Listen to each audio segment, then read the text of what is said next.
Pensando en voz alta. Un programa para todos aquellos que alguna vez quisieron un mundo mejor y lo siguen queriendo.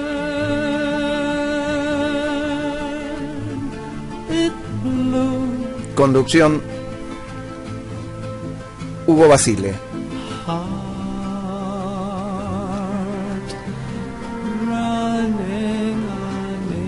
Idea y producción: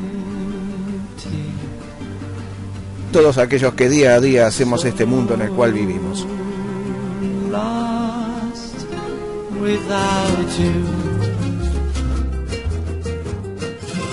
But the night sky blooms with fire, and the burning bed floats higher, and she's free to fly. Woman so weary, spread your unbroken wings. Fly free as the swallow sings.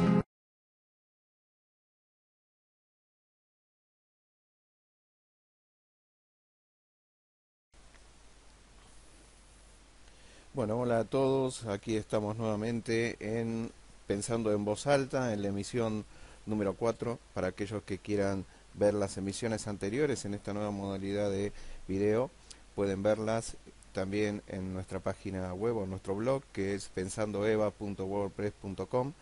y bueno, allá van a poder encontrar los tres programas anteriores, y también van a poder encontrar los 21 programas de radio que hicimos hace un tiempo. Y bueno, el mundo está complicado y está complejo en este momento, en el cual pasan distintas cosas en distintos planos y en distintos países, distintas culturas. Sin embargo, todas están atravesadas por ejes similares, por los cuales esas culturas o esos distintos países y formas de hacer las cosas llegan a ese punto, ¿no? Pero bueno, también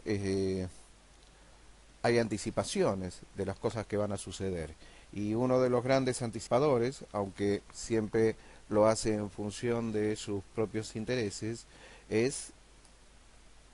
la Central de Inteligencia Americana, es decir, la CIA, que cada 4 años, es decir, en la asunción de cada nuevo presidente, prepara un informe en el cual se anticipa a cómo va a estar el mundo, cómo van a estar las fuerzas en juego dentro del mundo, qué cosas van a suceder desde el punto de vista político, desde el punto de vista económico, desde el punto de vista ecológico, siempre teniendo eje, lógicamente, en sus propios intereses, ¿no? Y Le Monde Diplomatique, que es un diario en su versión nacional, que es un diario cuyo origen es francés, hace un estudio, no un estudio, sino que hay un artículo de su director, que es Ignacio Ramonet, que es un periodista muy lúcido, donde aparecen algunos de los problemas que se plantea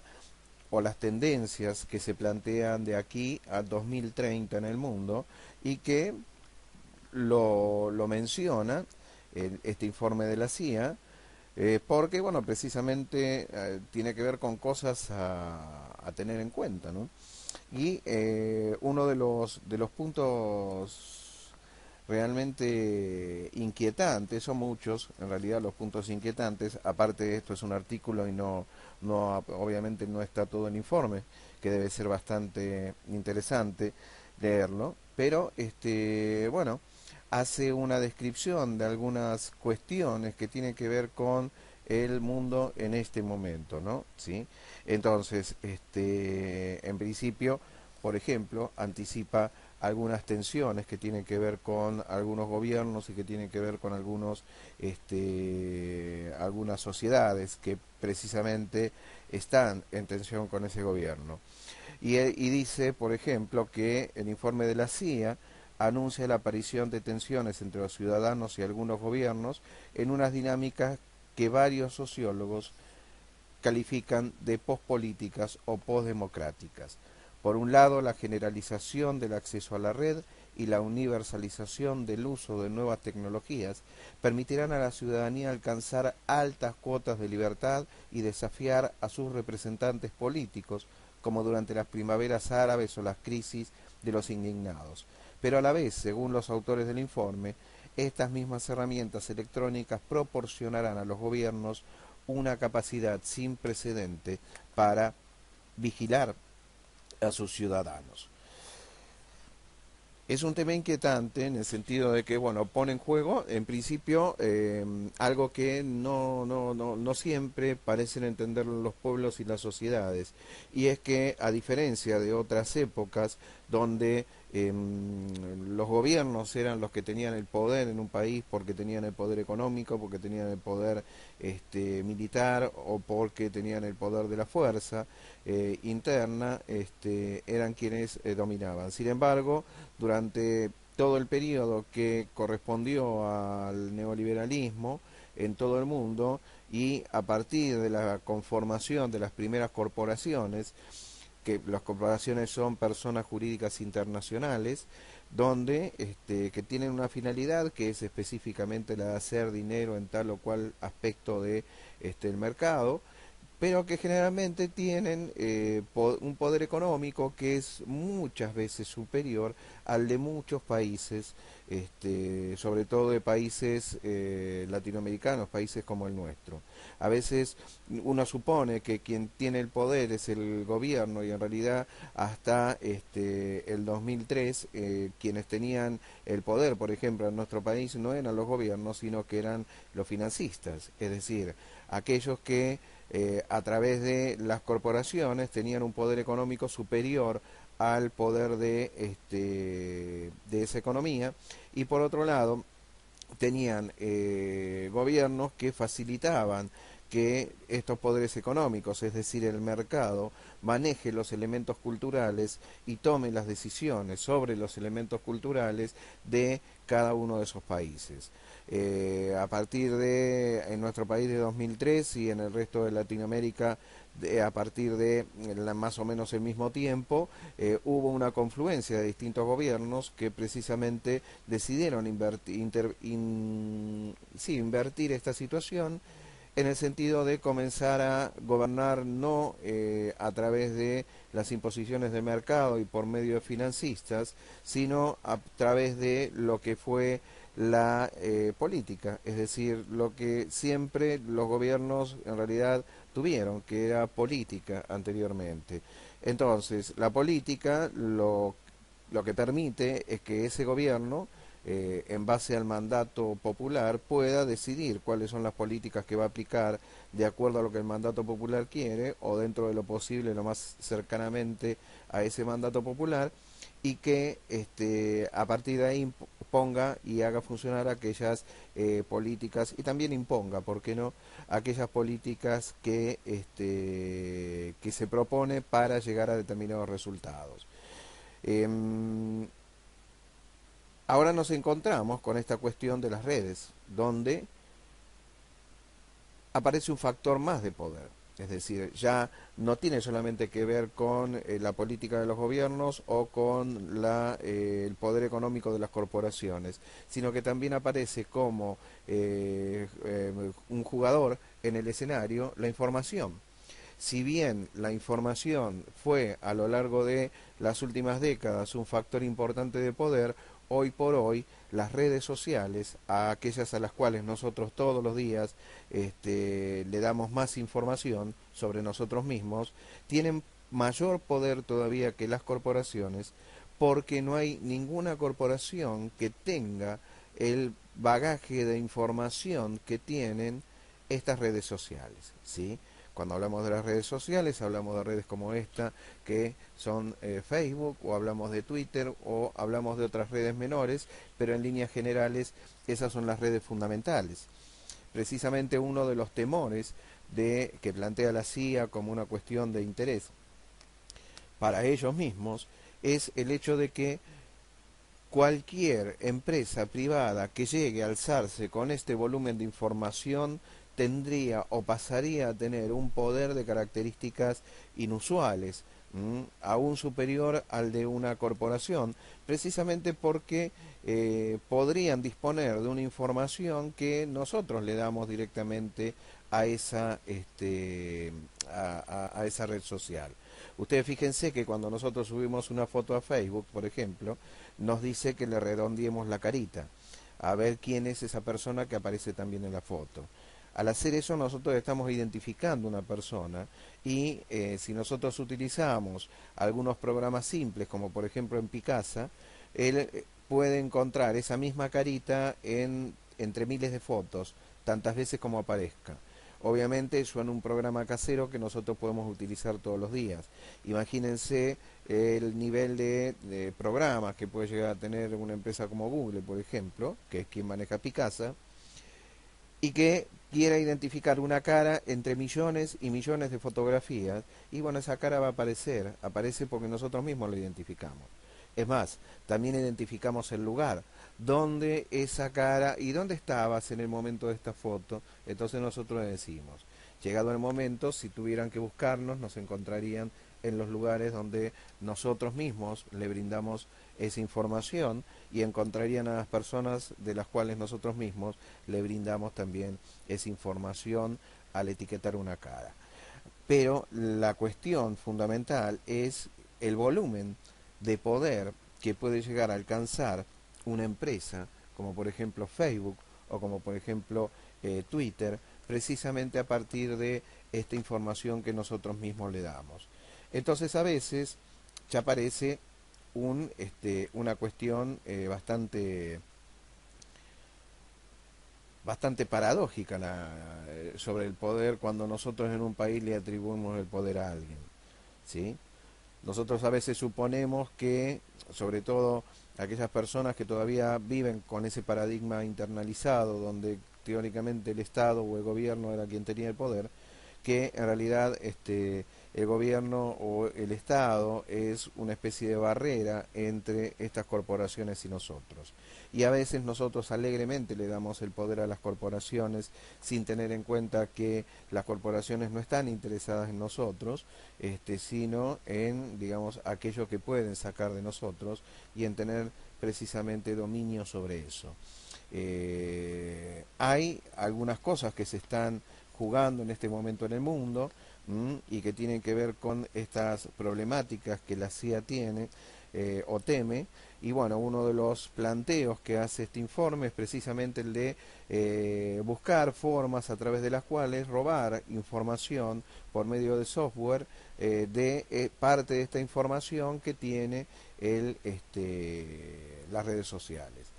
Bases de datos donde a veces me recuerda esta cuestión mística de lo que se llama el libro de Díaz, donde en el libro de Díaz aparece el nombre de cada uno de nosotros y el día del juicio final, si no aparecemos en ese libro, entonces seremos, bueno, toda esta cuestión que parece casi profética, cuando nosotros tenemos en cuenta que el libro de las caras, que en realidad es lo que significa Facebook, tiene los rostros de casi todos nosotros y encima, digamos, todos los días se suman miles y miles de personas a esta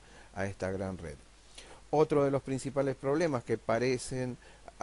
en esta cuestión de los temores de la CIA es el tema del agua. Y dentro de lo que es el tema del agua, nosotros tenemos, como en Latinoamérica, somos el reservorio de agua dulce del mundo. En realidad, en pocas décadas el problema del agua va a ser un problema que hoy podríamos imaginarlo solamente en películas de ciencia ficción, pero que ellos tienen bien en claro, cuando digo ellos digo estos organismos de inteligencia, tienen bien en claro que son problemas reales que se van a presentar en el mundo. Por eso mismo, gran parte de Latinoamérica está rodeada de bases militares estadounidenses y la cuarta flota de los Estados Unidos generalmente patrulla nuestros océanos. Esto con la finalidad de tener bien vigiladas las cuestiones relacionadas al agua dulce, vigilados los acuíferos y vigiladas las conductas de los gobiernos de Latinoamérica en relación a si van a ceder gentilmente el agua a ellos cuando ellos la necesiten, como suponen que tenemos que ceder absolutamente todo lo que nosotros tenemos, o simplemente nos vamos a resistir. Obviamente con gobiernos como los que estamos teniendo en este momento en América del Sur, la visión es que vamos a resistir y que no se van a llevar las cosas tan simplemente como se las han llevado hasta ahora. Algunos podrán aducir, bueno, sin embargo, nosotros seguimos dejando entrar algunas empresas que se llevan determinadas cosas, como la Barrick Gold, podemos eh, entrar en empresas como Monsanto, entrar en empresas, ¿por qué las dejamos entrar si realmente intentamos de alguna manera tener la vista puesta en el futuro y defender estas situaciones? La cuestión es muy simple, no tienen estos gobiernos el apoyo de toda su población. La mayor parte de las veces, la mitad de la población, o menos de la mitad de la población, si no, no estarían al frente de esos gobiernos, pero menos de la mitad de la población generalmente dejarían entrar con mucho placer a estas fuerzas, a estas corporaciones, para llevarse el agua con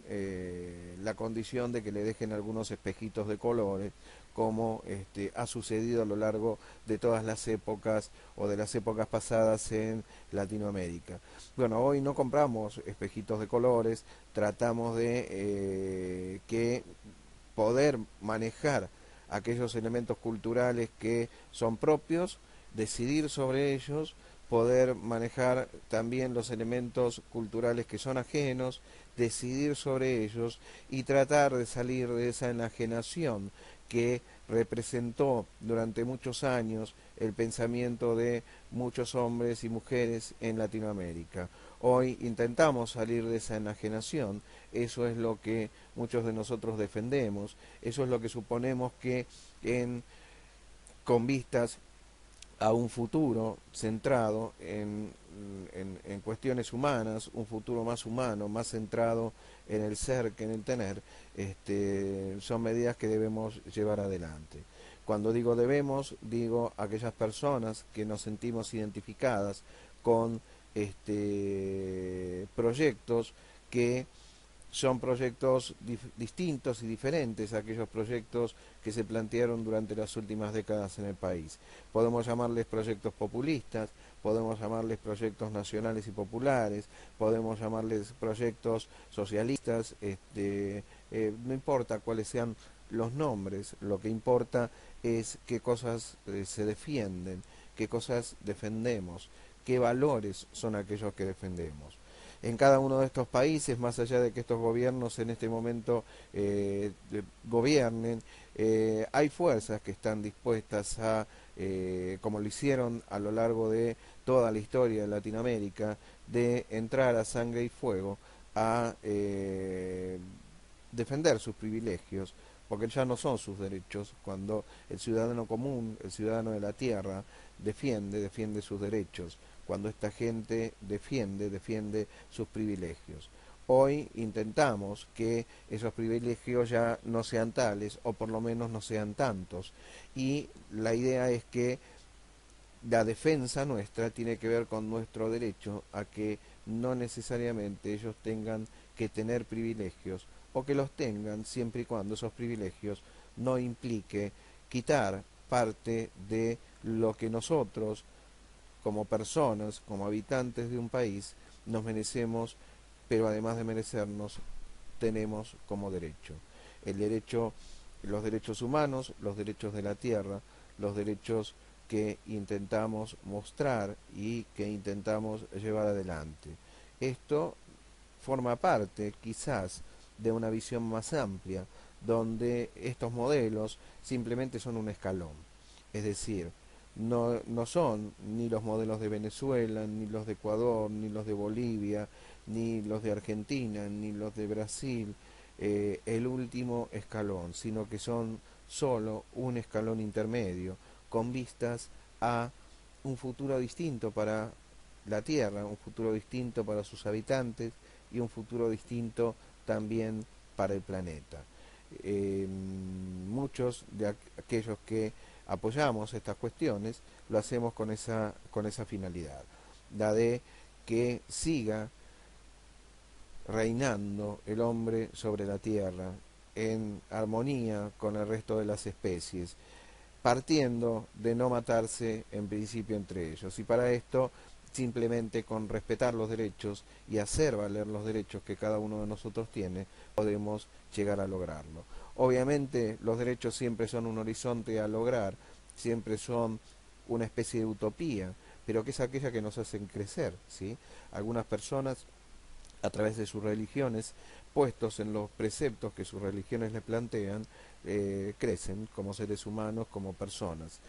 Nosotros, a partir de las declaraciones de derechos humanos que invocan estados superiores del hombre, porque tiene que ver con el respeto al prójimo, a partir de esto intentamos mejorarnos y superarnos cada día. Cada día también se hace más difícil, pero también cada día estamos más dispuestos a defenderlo de la manera que sea. Obviamente, cuantos más seamos y cuantos más lleguemos a la comprensión de lo que esto significa, entonces con más vehemencia los vamos a poder defender. Hoy por hoy, este programa tenía que ver precisamente con estas cuestiones que aparecen en nuestro continente hoy en día y que son cuestiones urgentes y cuestiones importantes, que ya no tienen que ver, o sí tienen que ver, porque si hacemos una disociación entre las distintos elementos que atraviesan estas cuestiones, nos vamos a encontrar con fundamentos psicológicos, fundamentos sociológicos, fundamentos espirituales. Ulrich Beck hablaba de la sociedad del riesgo, y la sociedad del riesgo implica una sociedad en la cual las empresas y los empresarios arriesgan, pero donde quienes pierden, en el caso de que algo se pierda, somos nosotros, ¿sí? Aquellas personas que vivimos y que por ahí no queremos conquistar el mundo en el sentido de tener grandes cantidades desde lo material, o cantidades, si se quiere, simplemente vivir tranquilos, en contraposición a aquellos que de pronto quieren conquistar el mundo, no sé, empresas petroleras, empresas... Entonces, en ese sentido, siempre estas cuestiones están atravesadas por lo psicológico, lo sociológico, lo espiritual. Entonces, bueno, pensando en voz alta precisamente tiene esa función y tiene esa finalidad, la de poder pensar en voz alta sobre temas que van apareciendo, sobre temas que todos los días forman parte de lo cotidiano y que muchas veces no los vemos, pero cuando empezamos a observar en profundidad los descubrimos, y esto nos permite cierto esclarecimiento para llegar a actuar de tales o cuales maneras. Defendernos con firmeza, defendernos con criterio y fundamentalmente defendernos sabiendo qué es lo que estamos defendiendo. Será hasta la próxima. Escuchamos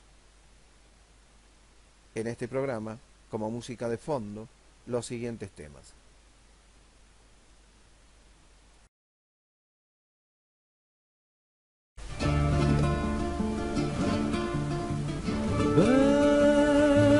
Pensando en voz alta. Un programa para todos aquellos que alguna vez quisieron un mundo mejor y lo siguen queriendo.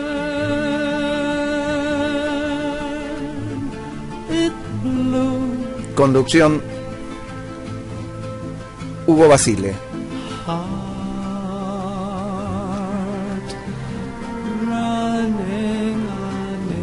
Idea y producción: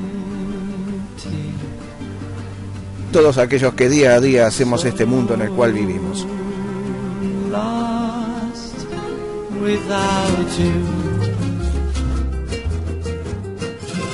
But the night sky blooms with fire, and the burning bed floats higher, and she's free to fly.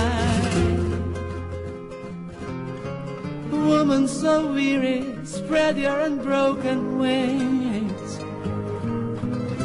Fly free as as the swallow sings.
Pensando en voz alta.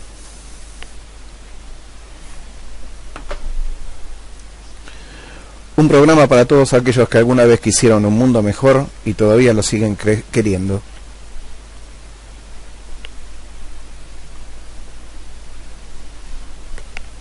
Conducción, Hugo Basile.